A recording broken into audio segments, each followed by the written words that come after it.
Thank you, Dr. Parker, and thank you all very much. It is a great honor to address this assembly, especially because I come from the dark side. As a hospital administrator, I saw the boxing gloves up there on the prior presentation, and I've observed that. It's very true, and it's very sad.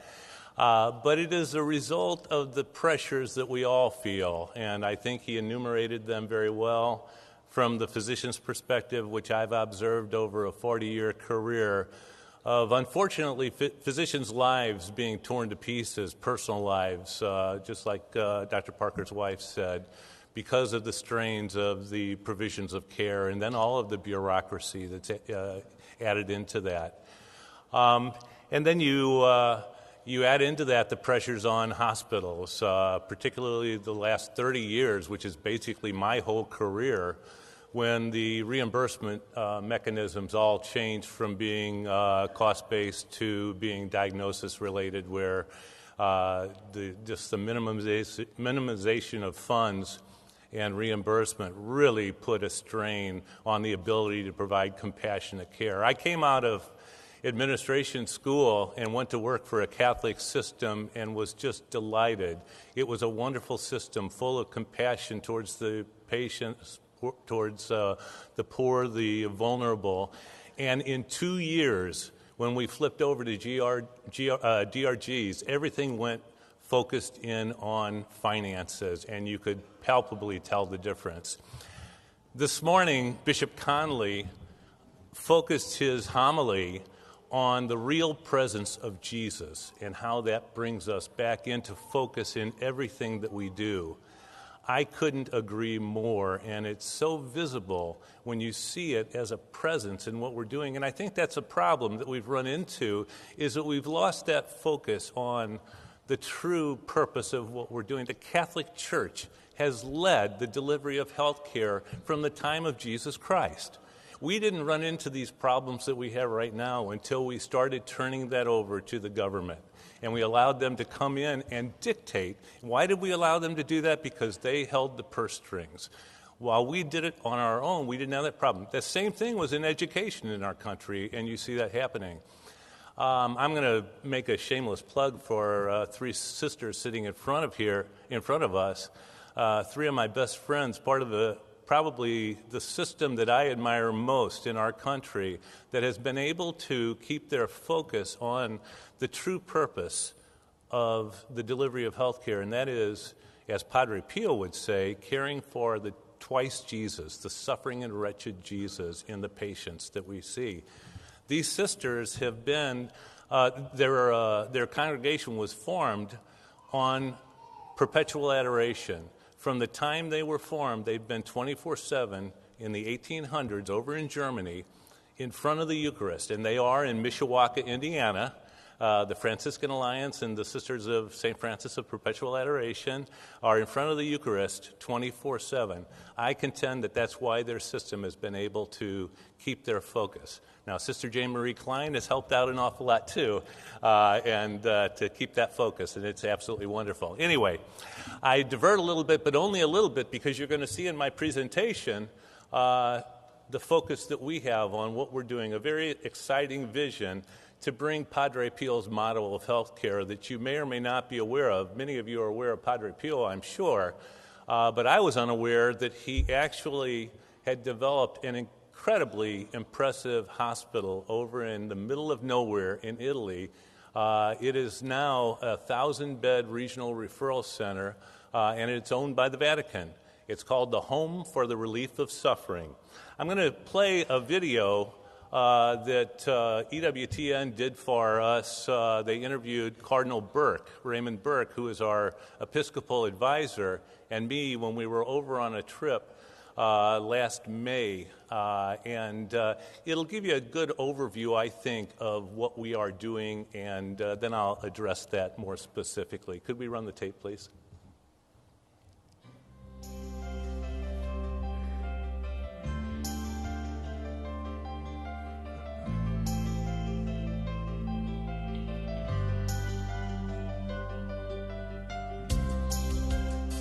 On On January the 9th, 1940, Padre Pio announced his plans to develop a healthcare project named Home for the Relief of Suffering.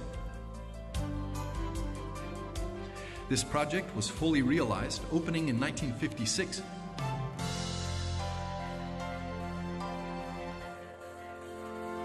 And from that time onwards, it has continued to provide medical and spiritual care for thousands of patients.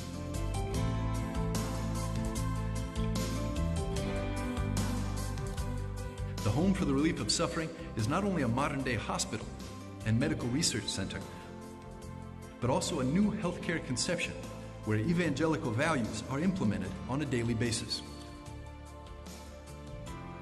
This big campus constitutes part of that shrine of Padre Pio and is situated in San Giovanni Rotondo, Italy, 4 hours southeast of Rome. Jere Palazzolo's dream is to enrich the worldwide Catholic healthcare system with the vision of Padre Pio. To do so, Jere founded a non-profit apostolate called Catholic Healthcare International in 2004. We plan on developing a campus called the Casa USA campus in the United States in the charism of Padre Pio as he developed his Casa Sieva della Sofferenza in San Giovanni Rotondo, Italy. On our campus will include a replica of a hospital built in that charism, the same values, the same spirit. We'll also develop a pilgrim shrine because there are thousands of Padre Pio prayer groups around the world that will come and pray with us and support what it is that we're doing. We'll develop a fully faithful Catholic medical school called the School for the Relief of Suffering, again, forming Catholic physicians to practice in the charism for the relief of suffering in a very secular world. And then a network of physician practices, fully faithful, fully Catholic in their delivery of health care. Catholic Healthcare International signed a formal collaboration agreement with the Home for the Relief of Suffering on October the 1st, 2009, gaining permission to duplicate their model around the world. Cardinal Burke has been our friend, our Episcopal advisor through the whole thing from the very beginning. Of course, I immediately understood his vision because I had been a diocesan bishop for some 14 years, and I knew what had happened to Catholic healthcare and how desperately it needed to be restored to its origins as truly Christ-like care of the sick from the moment of conception to the moment of natural death. The first facility that will go up on the campus will be the Pilgrim Shrine, because Padre Pio said the success of the Casa when he built it, as we are following the same way, has to be built upon the foundation of prayer from people around the world. And we've already got those people praying for us, but we want to have them come with us. And it's prayer, and in our case, Eucharistic adoration, because it's been my experience, it's been Cardinal Burke's experience, and I think every faithful Catholic has seen the fundamental impact that Eucharistic adoration has on the way, on people's faith and the way Catholicism is practiced, and the delivery of Catholic healthcare. We can't go wrong if we're built upon Eucharistic adoration. The Church has this great gift to offer, a gift that Christ first gave in his care for the sick, but which has continued on through the history of the Church in Catholic hospitals, these wonderful congregations of religious women and men who devoted themselves to the care of the sick. And now we need to reappropriate that, to reinsert ourselves in the living tradition of Catholic health care. And I really believe it will happen. It's a tremendous work. It involves tremendous sacrifices, but it's absolutely needed. We can't do otherwise.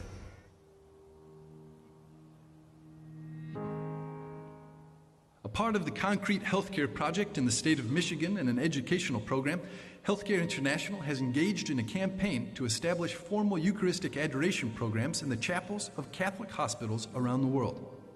Jere says that in order to provide healthcare, it's important to see the suffering of Jesus in every patient.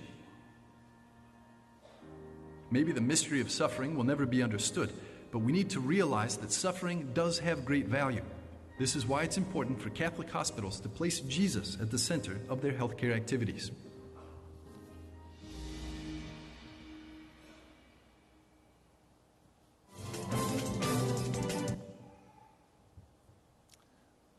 you can't ask for a better Episcopal moderator, mentor, and leader than Cardinal Burke in guiding us through this. And I think that gives you a little bit of an overview, and we'll get into a little more detail about the issues of prayer being foundational.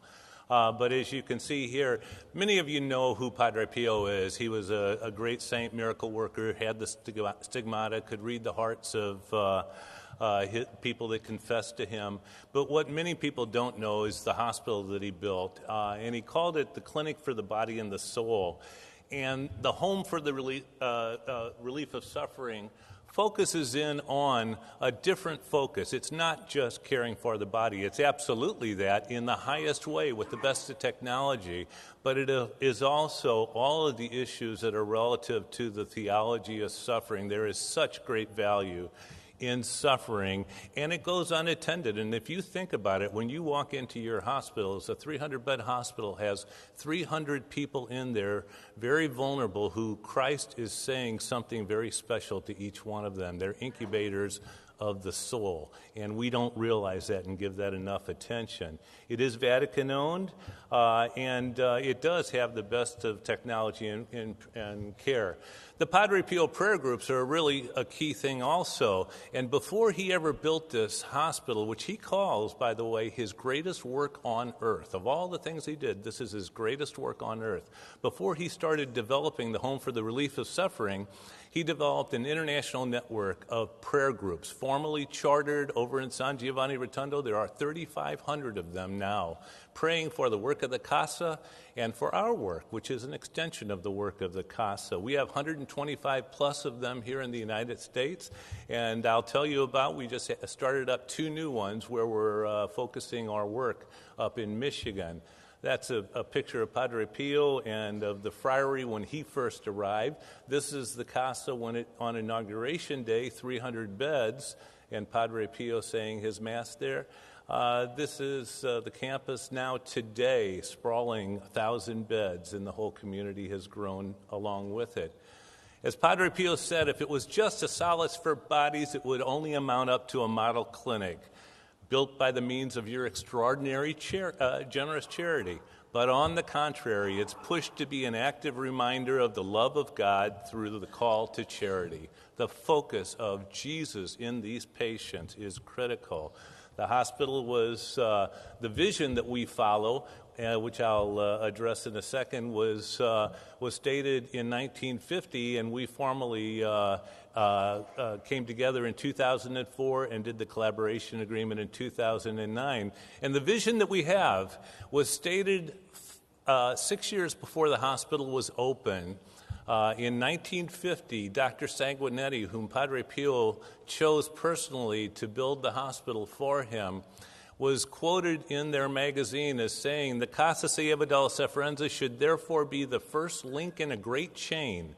It should be the model for many other innumerable casas with the same name and above all the same spirit, which must bring love to all of humanity, a program which would make us tremble with awe if it was not inspired by God, who is above all love."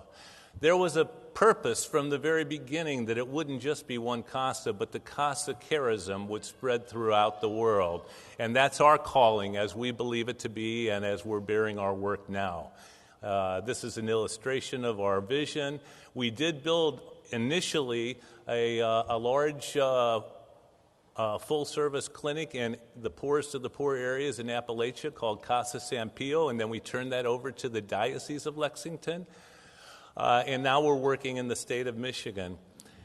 I'm preaching to the choir. We have a crisis in Catholic healthcare delivery in the United States. We have a crisis in healthcare delivery, but particularly, and it is a shame, but we have a crisis in Catholic healthcare delivery.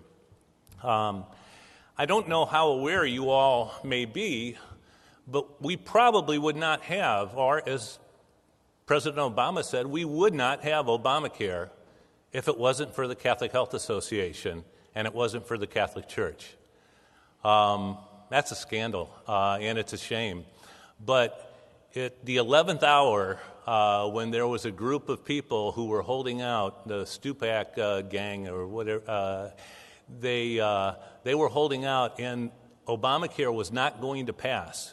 And at the 11th hour, the Catholic Health Association and also the Leadership Conference of Women Religious sent ringing endorsements for it. And President Obama and Pelosi and Schumer waved that above their heads and said, see, even the Catholic Church endorses Obamacare. Couldn't have been any further from the truth, but it is a shame. We have 650 Catholic hospitals in this country, and unfortunately, we should be dictating how health care is delivered in this country with that sort of a grace that has been given to us by the Holy Spirit. And I dare say we've not been great stewards of what we've been blessed with. And so many, the congregations have the same story over and over again, where 5 sisters, 5 brothers came over on a boat around the turn of the century with not a penny in their pockets. And they were absolutely blessed. A doctor would come with them, a house would be donated, then they had a hospital. And now we have multi-billion-dollar corporations that really are, to a great degree, unfortunately, focused on the finances more so than they are on the care of the real assets of the Catholic Church, and that is the sick and the dying. And there are all kinds of shenanigans that are played to restructure things, to show in joint ventures with different organizations to make it look like we're being faithful in what we're doing. But we're working our way around. And unfortunately, too, and I don't mean to be too provocative, but our bishops do not seem to want to take on the challenge to be able to really push the stewardship, the appropriate stewardship of this amazing blessing that we have with all these resources. So we do what we have to do, and that's where we're doing what we're doing, you're doing what you're doing. The good Lord takes individuals, small people, and does amazing things, and he has all the way through salvation history, and he does it again here. What do we need? We need a renewal in Catholic healthcare delivery in this country. I want to spend a few moments on this. This is these next 2 slides, really critical slides. And they're basic, they're fundamental.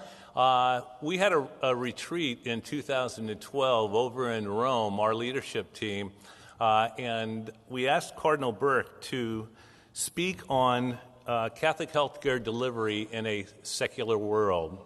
And he spoke about the whole history of healthcare delivery within the church from the time of Christ in his priestly and healing ministry all the way through up until the current times.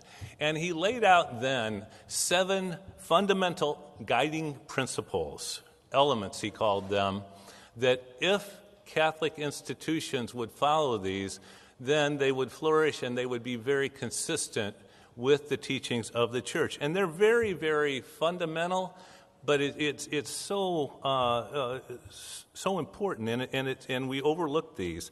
But number 1, providers must know what it means to be Catholic. So administrators and people who run hospital systems, they must know what it means to be Catholic. And we must provide care in accord with the teaching, worship, and governance of the church.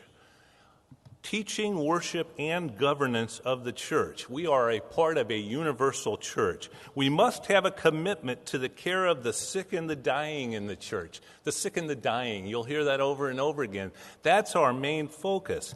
It's an integral part of the church's mission from the very beginning, and it is under the direction of the Episcopal leadership, of the local diocesan bishop, and ultimately of the Pope. We are part of a church that has a hierarchy. We need to work with our bishops. The administration must be committed to the church's teachings on care for the sick and dying. It's not just the business side of things. Obviously, we've got to run a good business, but care for the sick and dying must be a main focus of the administration of the hospital. Providers must have a Catholic understanding of man, the whole man, body and soul. It can't just be the focus on the business side, and it can't just be the focus on getting people well. Ethical and religious standards, next slide, must be the priority for church-run religious institutions. It must be the binding norm. We cannot take financial support that comes with compromising conditions. That's a big thing, and the pressures are becoming more and more. We have to be prepared to do what we're doing, even if entities with power over financing and funding try to put conditions on us. We must say we won't do that, but we will continue to provide care. Do not say the Catholic Church should get out of health care because the pressures are too much. That is wrong, wrong, wrong, wrong. We have a mission as a key part of the church from the very beginning. There is nothing more fundamental to the church than the healing ministry of Jesus Christ. We cannot walk out just because the going gets tough. However, we have 650 hospitals and a lot of doctors who really believe in this. So if we did finally and ultimately band together, we would be able to elicit a whole lot of power on things, and we probably wouldn't have to be fighting for conscience protections and things like that like we are right now. And we must avoid mergers and partnerships and joint ventures with large non-Catholic institutions. I know that's easy to say, but it is absolutely important when you get into major joint ventures and mergers with non-Catholic institutions, you are by nature compromising your ability to independently deliver the care the way that you know it needs to be done. So the 7 very fundamental elements, but very, very profound, and that's from Cardinal Burke. Our program that we're doing, we have a 3-pillared program that we're doing in the Diocese of Lansing. It is, as you will see, the main foundation is upon Eucharistic adoration and prayer. That is absolutely essential. The second foundation is loyalty to the magisterium of the church. We should be proud to work with our bishops, and they have challenges and we have challenges. You should seek your bishops out. You should build a relationship with them, and you should work with them and help them to understand how we can build this ministry within their diocese and that, but work together. And we are going to replicate a Casa Hospital, the Home for the Relief of Suffering. We're going to do a School for the Relief of Suffering medical school to form physicians and include components such as the theology of life, the ethical and religious directives, the theology of the body, Humana Vitae, all of those important things as curriculum components in their studies, in addition to spiritual components, so that we can form truly faithful Catholic, strong Catholic physicians to go out and to practice in a secular world and have a base to come back. And then help them to be able to develop the fundamental structures and elements of faithful Catholic medical practices. Bishop Boyer is the Bishop of Lansing. Cardinal Burke, you'll see also the Terry Schiavo Life and Hope Network. You all know, I'm sure, Terry Schiavo, her brother Bobby Schindler, has this Terry Schiavo Life and Hope Network, and we've teamed up together with Mike O'Day also, and he's the one that brought us together. And many of you know Mike from the Christ Medicus Foundation, and he's here today also. He brought the 3 of us together, and we are working as the leadership team to put this in.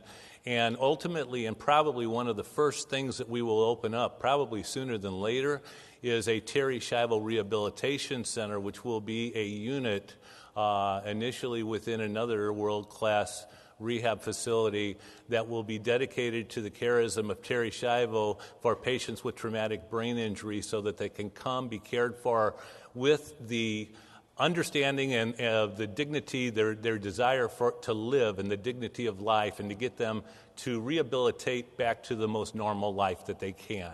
And God knows, not take away nutrition and hydration, the most basic of things that are not extraordinary. So we have a great team. The program we have, and you will see the things that we're doing. One thing that I am most proud of that we've actually just gotten up and running, and it was very difficult, and I would really encourage you to go to our website and join us on, is we have what I believe is the first ever global international Eucharistic adoration program. And it's in the same charism as Padre Pio, to get people around the world praying for the work that we're doing and the work that you're doing. And anyone around the world can go on our website, sign up for an hour a week. Many of you all are adorers, and I'd love to have you come join us in this, so that the power of prayer in front of the real presence of Jesus Christ is so critical. So please go visit, join us, encourage your friends around the world to join us also. We have 2 Padre Pio prayer groups that we've already started up in Michigan praying for us. I told you about the Terry Schiavo Rehab Center. We're building the Santa Maria della Grazia Pilgrim Shrine, which is the church that Padre Pio said Mass at in Italy. And we're doing the hospital, the medical school, a Christ Medicus Foundation Center for Public Policy, and also for the development of medical clinics, Catholic medical clinics and practices.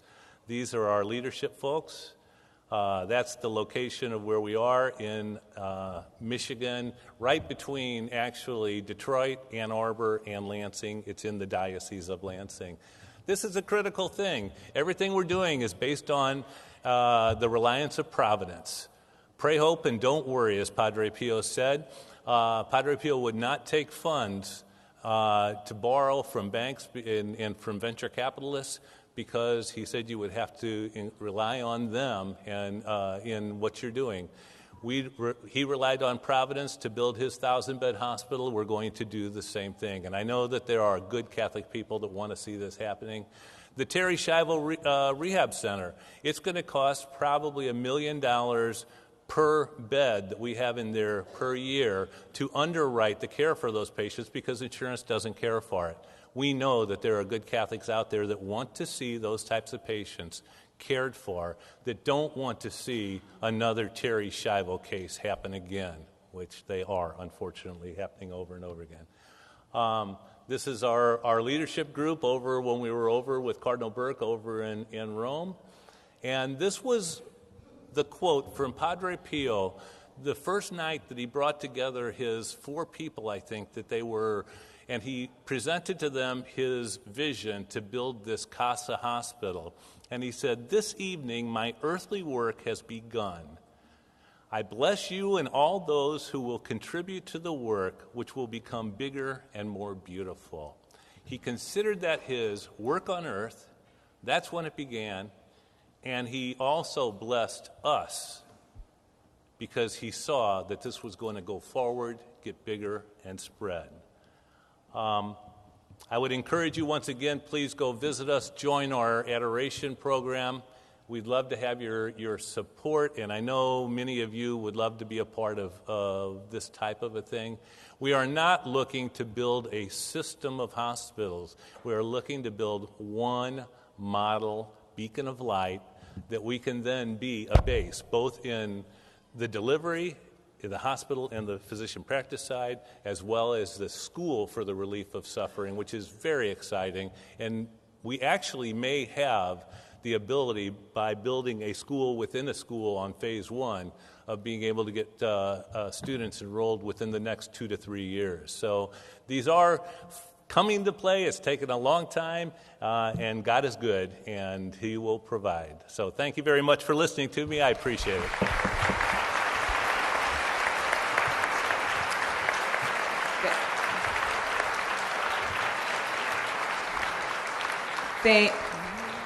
I think we have time for one question. In the current healthcare model, it's very challenging for independent Catholic hospitals to stay afloat. Partnerships are becoming more and more necessary to stay open. How do you recommend that Catholic hospitals follow Cardinal Burke's recommendations? Work together.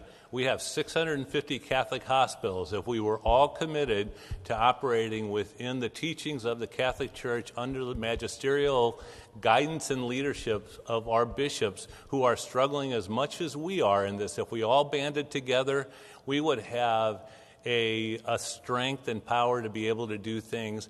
And frankly, all of the thing we're talking about, caring for the vulnerable, the migrants, all of this, we have the resources to do that if we came together. We would have such a clear, loud, and powerful voice that the government would not be able to do the things that they're doing right now. We have just, unfortunately, we just don't recognize what we've been blessed with in this country. And frankly, some of us are not committed to the beautiful teachings of the church over 2,000 years, that if we stay focused, thank God for Pope Paul VI, who wouldn't give in to the theologists and all of the theologians who wanted to change the church's teachings on contraception. He was visionary. We have a lot of visionaries in the church today. Padre Pio is working with people. He is a very active saint. I dare say many of you probably have had personal encounters with Padre Pio. I know you have, because every time I come and speak at these conferences, I get people come up to me who say, Padre Pio came to me in this way. He came to my daughter in this way. And he's very active. This church has got the ability to do it. We just need to be committed to the church's teachings and work together.